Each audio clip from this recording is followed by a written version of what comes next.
Good morning, everyone, and just wanted to share again and keep updated on the answers to the Wright brothers, and hopefully throw in a few other tidbits of information that may or may not have been in the book.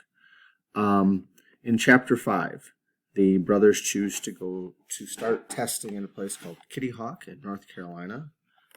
First, we learn about a character who's going to show up a number of times throughout the book, Octave Chanute.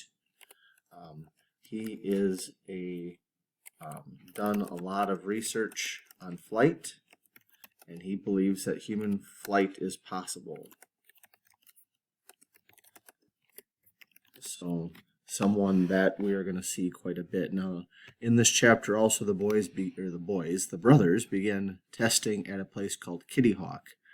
So they have to travel from Ohio to North Carolina. This is picked for two reasons. One, steady winds.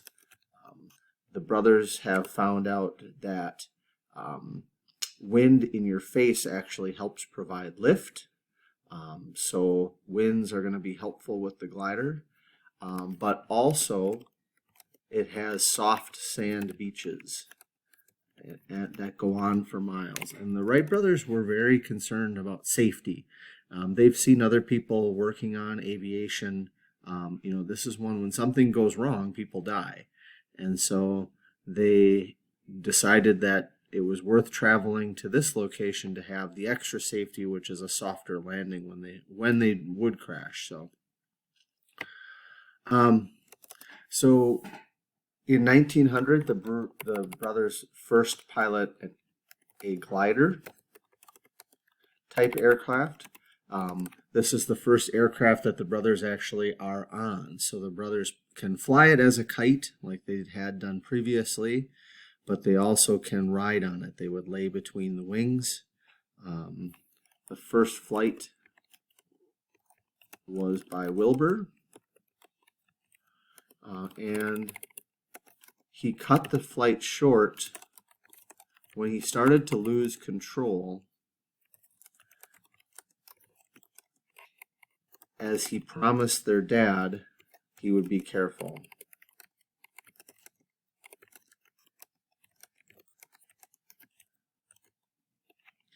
All right, and now what happened to that aircraft? Actually, a number of you had that it was wrecked at one point during testing, that it got flipped over, but the brothers actually fixed it, and at the end of that season, they gave the plane, or the glider, to Bill Tate, one of the guys who was helping them, and his wife made dresses out of the wings. So basically, he just gave it for this guy to use as parts. Let's see. After returning to Ohio, they did have a feeling of, the brothers had a feeling of success.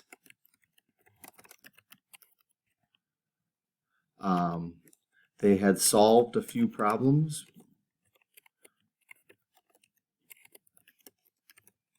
And they knew they had been the first ones to successfully ride between a pair of wings.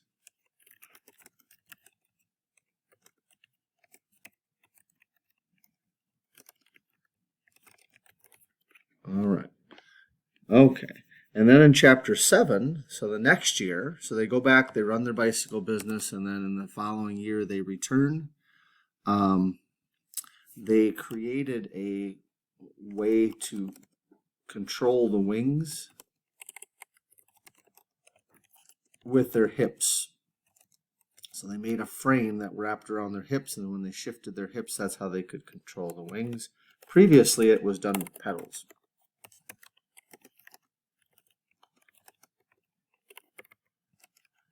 And again, it's one of the things that there's just so many things about the Wright brothers, but realizing how to control the shape of the wing is still a fundamental of aviation today. All right. However, 1901 did not go well. The glider did not fly as well.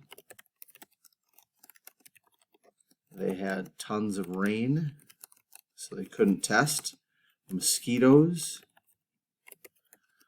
Wilbur even crashed at one point. And And at the end, they felt they had created more problems than they had solved. And that is a feeling that almost everybody who's developing something is going to run into at some point, where rather than getting answers, you find new problems. And while this is very disappointing in the short term, it's going to pay off for the Wrights in the long term. But this year did not go well. And at the end of the chapter, we read about Wilbur predicts that man will fly, but not in their lifetime.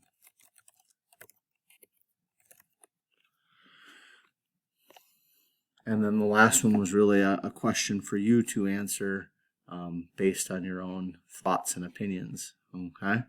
All right, so now let's jump to chapter 8 and 9. Now, for the next plane, this is a little bit of a tricky question. Whose advice do the brothers rely on? The brothers decide to throw out everything they took from others and trust only their own advice.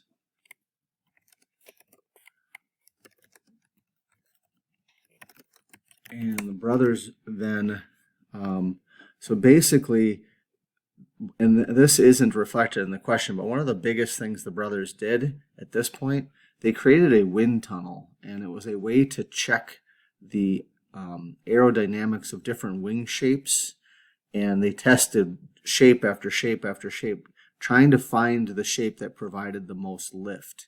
And yet another thing, they created one with kind of a round front, a thicker front, and a narrow back. And if you look at many airplane wings today, you'll see that same shape, a very round front. It creates more lift. So let's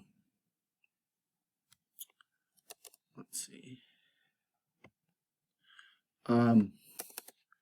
In this particular plan, the plane had a newly designed wing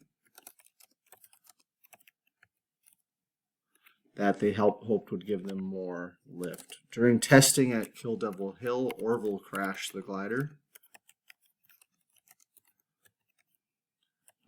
So they had another setback. But again, by the end of this chapter, they felt they had made some real gains. By the end of 1902,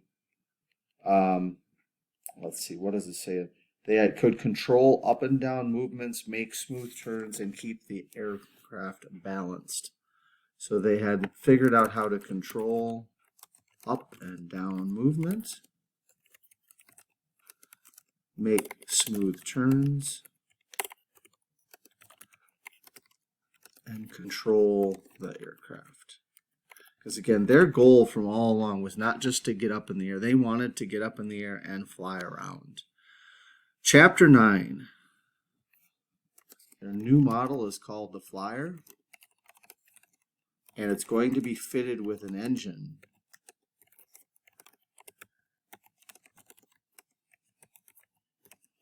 Now again, that's now instead of flying it like a kite with people running alongside, the plane would have its own power, but that also meant 200 extra pounds on it as well. They mounted the engine in a way where it wouldn't fall on the pilot.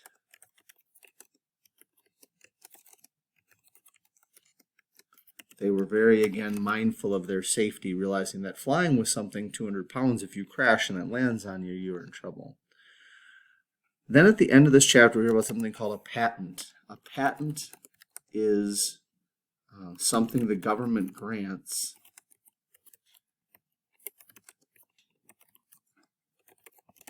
to protect an invention. So if you prove that you invent something, no one else can copy your idea, or at least for a period of years. So again, think of all the work the Wright brothers are doing, and now if they get done and somebody copies their idea, they could make all the money without doing all the work. Now, Unfortunately for the Wrights, when they applied for the patents were denied, leaving the Wrights open to having their ideas copied. And we'll see that play out in future chapters. That's going to become an issue for them. Is there was always this balance of, if you show too many people what you can do, they're going to copy it, and if you don't show people, they don't believe you that you actually pulled it off. So, and that really sets us up for today's lesson, where we're right up to the flyer. And if you've been keeping track and from the beginning of the book, know that in 1903 is the first successful flight. So the brothers are getting close.